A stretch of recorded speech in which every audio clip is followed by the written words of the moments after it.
all ready? Get our blankets. I managed to get the dinosaur blanket back. Our favourite teddy.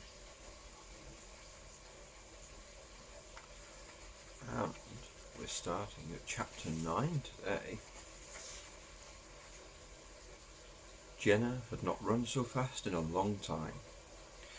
As she approached the shops, the smells of so many different foods filled her senses.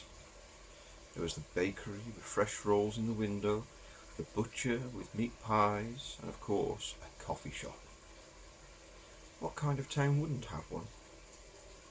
6 shops down the line, Jenna found the tailor's. There was a beautiful pink ball gown in the window, and next to it was a tailored suit made of shiny fabric with glitter. Jenna knew exactly what she wanted and went straight into the shop, all thoughts of home lost to the adventure. That evening the tavern had been decked out with red and gold flags. There was a table along one wall filled with food, chicken drumsticks, cold cuts of ham, bread rolls, and lots of bottles of juice and rum. There was no music as such, but the men and women were knocking rhythmically on the tables, bottles and a drum.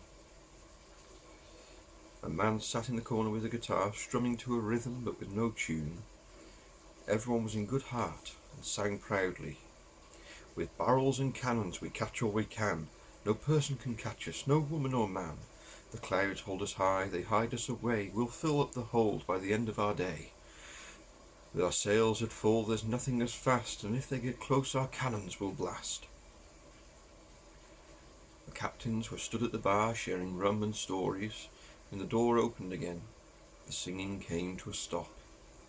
Stood in the doorway was a young girl, wearing short pink breeches, a frilly white blouse, and knee-high boots. She had accessorized with a leather belt bearing her short sword. Her hair was tied back using a familiar piece of material. It was from her pyjamas, small pink unicorns on blue flannel. Captain Jones smiled his biggest smile and walked across to the young girl. "Well, shipmate Jenna, you certainly look the part now. It's an honour to have you on my crew." The tavern erupted in cheers, welcoming their young crew member. Jenna was whisked into the party, the singing restarted, and there was a lot of eating involved. Jenna couldn't remember the last time she felt so full. As the night drew on, people wound down and the songs became a lot more slow. Songs of love and loss, songs of missing home, and long weeks at Cloud.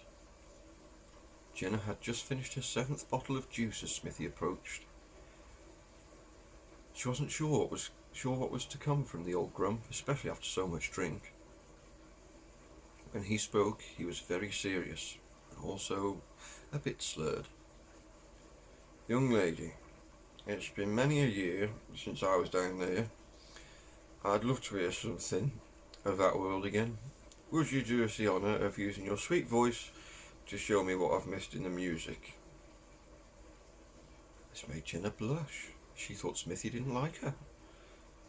"Oh, only if you don't mind, like. Do you know of one?" Jenna thought hard and remembered a song her grandfather would play of an evening when he thought she was asleep. It always made her feel safe in a strange way. So she stood and walked over to the man with the guitar, who nodded knowingly as she whispered in his ear. Jenna climbed up on a stool and cleared her throat.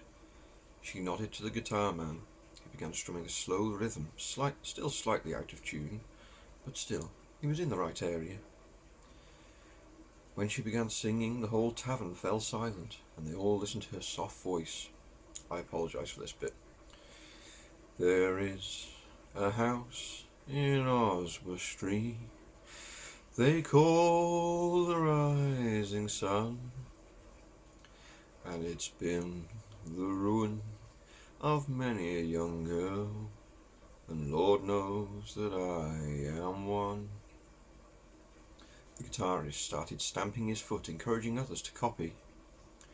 "My mother was a tailor. She sewed my new blue dress.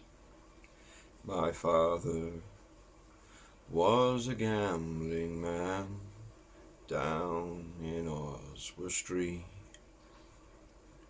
It may not have been the original, but Jenna felt every word, as did Smithy and a few others, as told by the tears in some eyes.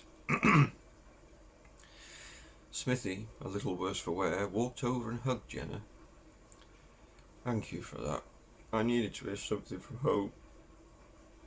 She smiled widely at him, seeing him for the lonely man he truly was, not just the old grump. He helped her down from the stool and got her a glass of fresh juice. As she settled into her seat again, Caleb, who had been dozing in the corner, woke and smiled at her. It was a beautiful song, first proper rhythm I've heard in an age.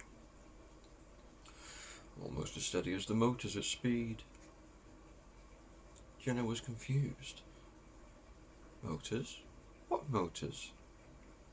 Still half asleep, he started mumbling. Keeps above the clouds. Electrodes. So it's not magic.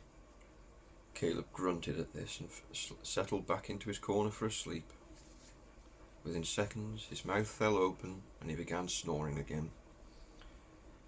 Well, it was a sort of answer. It still left a lot of questions, but it was still an answer. Tom came and took a seat next to Jenna. He spoke quietly. Oswestry's a nice enough place. I've passed over it a few times in my old life. Your old life? Jenna was truly curious now. Yes, I was a king once. I commanded a great fleet and we kept order in the skies. Old Billy called out from his doze on the next bench. And now you keep barring a dodgy port. He laughed to himself before waddling off towards the toilets. Tom scowled at his back and leaned into Jenna. Only until my boat is ready. Then I'll be back to my old life. Enjoy your night, young lady. I have more suds to sling, as they say. As the night wound down, they all made their way to rooms or slept on the seats. Jenna fell asleep on the rug by the fire, where Captain Robinson placed a blanket over her before retiring to her own bed.